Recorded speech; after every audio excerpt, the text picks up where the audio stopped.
কি হলো অভিষেক, আজ এত দেরি? তোমার তো সকাল সকাল আসার কথা ছিল। এই অ্যান্টিম্যাটার থিওরিটা নিয়ে কাজ শুরু করার কথা না আমাদের? অ্যান্টিম্যাটার? ওটা কি প্রফেসর? আর আমি এখানে কেন এসেছি? আপনি কে? অভিষেক, কেমন আর কি? আমি তোমার প্রফেসর বিচিত্র, আর তুমি আমার ছাত্র অভিষেক। তুমি কি কাল রাতে ঠিক মতো ঘুমাওনি? সত্যি বলছি প্রফেসর, আমার কিছু মনে নেই। শুধু মনে পড়ছে আমি একটা রাস্তা দিয়ে সাইকেল চালিয়ে আসছিলাম, কিন্তু আমার নাম কি, আমার বাড়ি কোথায়, সব যেন ঝাপসা হয়ে গেছে। রাম রাম মশাই, কি দশা আপনাদের?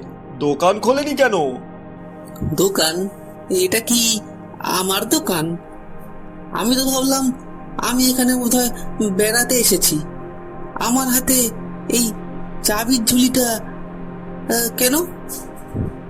প্রফেসর, কিছু একটা মারাত্মক গন্ডগোল হয়েছে। শুধু মানুষ নয়, বাজারের কুকুর বেড়ালো কেমন একটা ঝিমিয়ে গেছে। কিন্তু তাহলে আমার আর তোমার স্মৃতি কেন ঠিক আছে? মিকি, তোমার গোলায় আমার তৈরি ইলেকট্রো নিউরাল কলার আছে, আর আমার চশমায় ম্যাগনেটিক শিল্ড। আমরা সুরক্ষা বলয়ের মধ্যে আছি। কেউ একজন গ্রামের মানুষের মস্তিষ্কের হিপোক্যাম্পস থেকে স্মৃতি চুরি করছে। মল্লিকা, ও মল্লিকা, তুমি ঠিক আছো তো? আপনি কে গো? আমার বাড়িতে কেন ঢুকেছেন? আর এই বিড়ালটা কথা বলে কেন? মা, বিড়াল কি আবার কথা বলে? মল্লিকা, তুমি আমাকেও ভুলে গেলে? আর আমি তোমার মিকি। না মিকি, মল্লিকার কোনো দোষ নেই। আমার মনে হয় কাল রাতে ডক্টর অদ্ভুত যে ফাটলটা খুলেছিল, সেখান থেকে এমন কিছু একটা নেমে এসেছে যা মানুষের মগজ থেকে ডেটা ডিলিট করে দিচ্ছে। তাছাড়া ডক্টর অদ্ভুত বলেছিল ওপার থেকে আরো কেউ আসছে। আমি তো শুধু একটা তুচ্ছ বিজ্ঞানী ছিলাম। আসল রাজা আসছে, তোমাদের পৃথিবীর ধ্বংস হবে। আমি সেই রাজা যার কথা অদ্ভুত বলে গিয়েছিল। আর আমি কোনো ডুপ্লিকেট নয় বিচিত্র, আমি অরিজিনাল। আমার আমার দাদা বোর্ডের তুমি আর ওই কথা বলা বিড়ালটা এখন কেবল দুটি বলে দেখা যাক কতক্ষণ বাঁচো। তোমার খেলা আমি বন্ধ করব। তুমি মানুষের পরিচয় চুরি করছো। তুমি কে? সর্বনাশ হয়ে গেল মিকি। এই যন্ত্রটা দিয়ে আমি মল্লিকার অভিষেকের স্মৃতি ফিরিয়ে আনতে পারতাম। ওই মহাকাশযান থেকে নির্গত কোনো লেজার রশ্মি ঠিক আমার ল্যাবকে টার্গেট করেছে। দ্য কিং চায় না আমি ওর রহস্য ধরে ফেলি। প্রফেসর, ওটা সাধারণ লেজার নয়, ওটা হলো মেমোরি ইরেজার বিম। কিন্তু দেখো, তোমার টেবিলের উপর রাখা ওই পুরনো গ্রামোফোনটা এখনো অক্ষত আছে। ওটার ভেতর থেকে যেন একটা অদ্ভুত কম্পন বের হচ্ছে। ওটা গ্রামাফোন নয় মিকি, ওটা আমার বাবার আমলের একটা পুরনো অ্যানালগ ভাইব্রেটর। ওটার ভেতরে কোনো ডিজিটাল সার্কিট নেই, তাই ওটা নষ্ট হয়নি। আমি যদি এটাকে মডিফাই করতে পারি, তবে আমরা একটা স্মৃতি তরঙ্গ তৈরি করতে পারবো। ও চশমা পরা সাহেব, আপনি কি করছেন এখানে?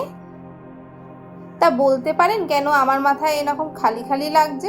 বলতে পারেন আমি কোথা থেকে এসেছি, আমার বাড়ি কোথায়? আপনি কি আমায় চেনেন?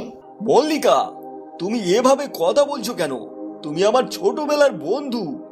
আমরা একসাথে বড় হয়েছি, একসাথে স্কুলে পড়েছি। একটু চেষ্টা করো মনে করার। স্কুল, বন্ধু, ওসব বাজে কথা রাখুন তো। আমি তো কেবল জানি আমার নাম মল্লিকা, কারণ আমার জামার ভিতরে একটা চিরকুটে ওটা লেখা আছে। আপনি বরং মগজটা ঠিক করুন, নইলে কিন্তু আমি পুলিশ ডাকবো।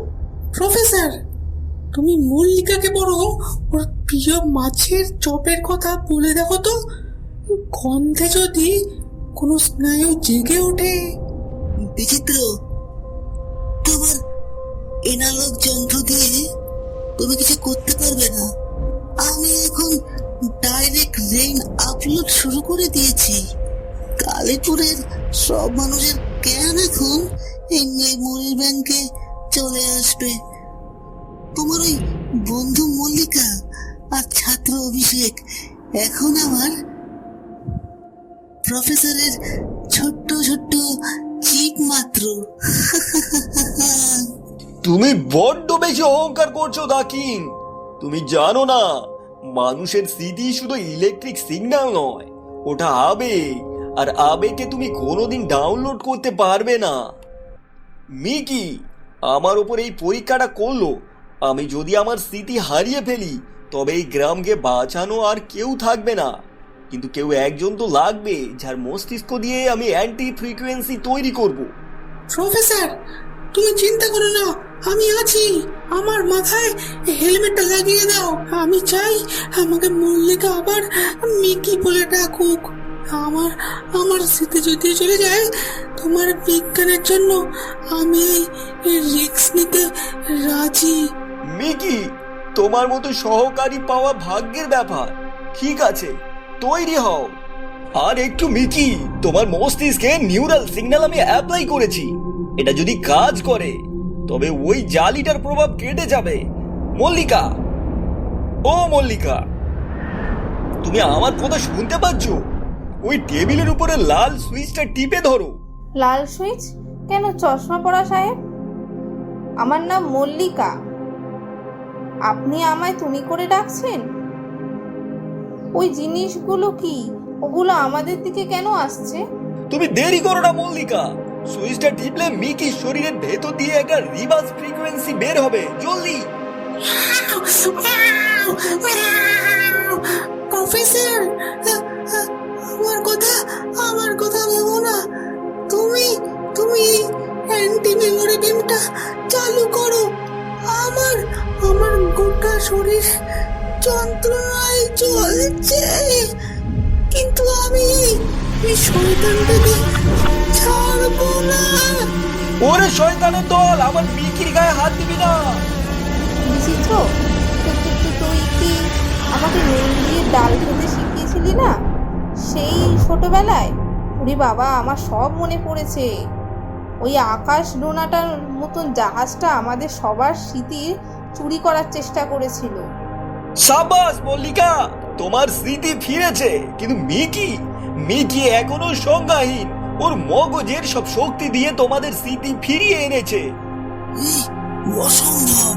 একটা সামান্য বিড়ালের মগজ আমার ডেটা সেন্টারে জ্যাম করে দিল।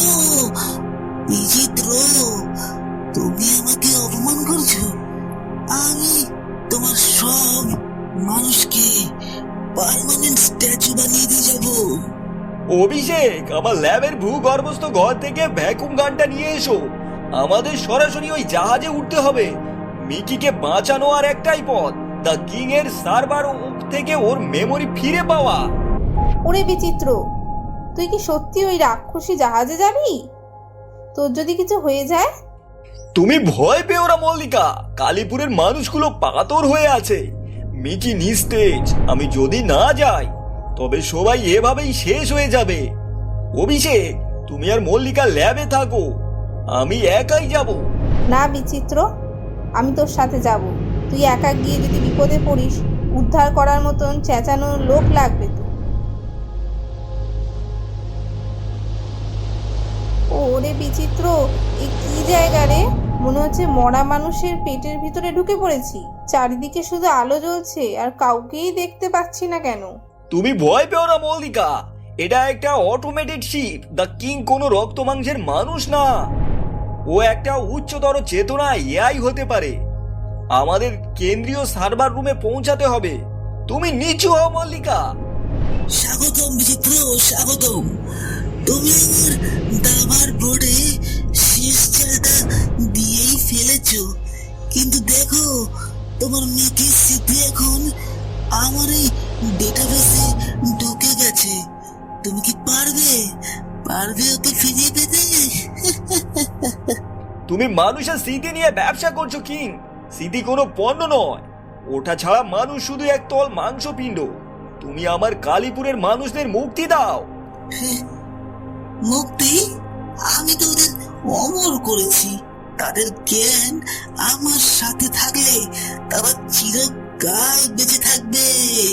কিন্তু তুমি যেহেতু বাধা দিচ্ছ, তাই তোমাকে আমি এই মহাকাশের চিরকালের জন্যই ডেটা হিসাবে বন্দি করব। ওরে বিচিত্র, ওই দেখ, টিউবটার ওপর মিকির ছবি দেওয়া একটা স্টিকার জ্বলছে। এটাই বোধহয় হয় মিকির মগজের তার। মল্লিকা, ওটা সাধারণভাবে ছিল না। আমার ফ্লাস্কের ভেতরে যে অ্যান্টি সিগন্যাল জেল আছে, ওটা ওই টিউবের মুখে ঢেলে দাও, সার্কিটটা শর্ট হয়ে যাবে। এই তো, এবার দেখ রাক্ষস রাজা তোর কি অবস্থা হয়। না, না, আমার সব কালেকশন নষ্ট হয়ে যাচ্ছে।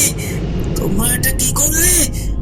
System overload, self distracted mode activate. তুমি প্রফেসর, আমি কি একটু বেশি ঘুমিয়েছি? মল্লিকা, তোমার সবকিছু মনে পড়েছে? সাবাস মিকি, তুমি ফিরে এসেছো। মল্লিকার এক মুহূর্তে দেরি নয়, জাহাজটা ভেঙে পড়ছে, আমাদের ওই পোর্টাল দিয়ে লাফ দিতে হবে। ওরে বাবা, কি যুদ্ধটাই না হলো। বিচিত্র, তুই যে সত্যি সত্যি মিকিকে জমের মুখ থেকে ফিরিয়ে আনলি রে। আমি নয়, তুমি মল্লিকা, তুমি তো শেষ চালটা দিলে। মিকি না থাকলে আজ আমরা কেউ নিজেদের চিনতাম না।